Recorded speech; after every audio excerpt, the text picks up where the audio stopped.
TDP graph పూర్తిగా పడిపోయిందని ఒప్పుకున్నారు మంత్రి రాంప్రసాద్ రెడ్డి.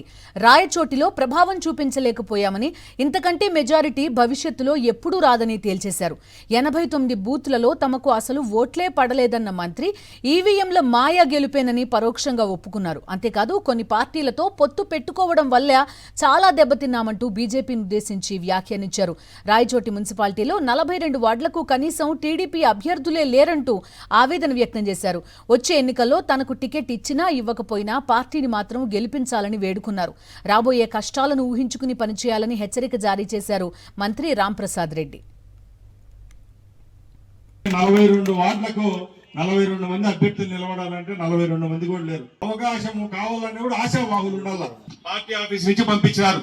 89 బూతుల్లో చెత్తగా మైనస్ వచ్చింది. మనకు 89 బూతుల్లో చెత్తగా మైనస్ వచ్చింది. కొన్ని గ్రామాల్లో అయితే 4 బూతులు ఉంటే 4 బూతులు కూడా మైనస్ పోయినాయి. కొన్ని పార్టీల వల్ల పెట్టుకోవడం వల్ల, సమీకరణం వల్ల కొన్ని ఊర్లలో పోయినాయి. ఇంకా రాష్ట్రంలో ఇంతకంటే మెజార్టీ ఎప్పుడు రాదు. అలాంటి మెజార్టీ వచ్చిన సీటే ఈసారి మనం ఎంతటితో గెలిచినాం బాగా లెక్కేసుకోండి. అలాంటప్పుడు మనం ఆశామాషిగా తీసేయకూడదు. దయచేసి చెప్తానా, అది ఎవరన్నా ఉండి నేనుంటాను ఇంకోరు ఉంటాను అభ్యర్థి ఏం కాదు. మనం ఓ పార్టీని నమ్ముకొని ఈసారి గెలిచినాం. మన కార్యకర్తల్లో కొద్ది చిత్తశుద్ధి పెంచండి. రేపు రాబోయే కష్టాలు కూడా ఒకసారి ఊహించుకోండి.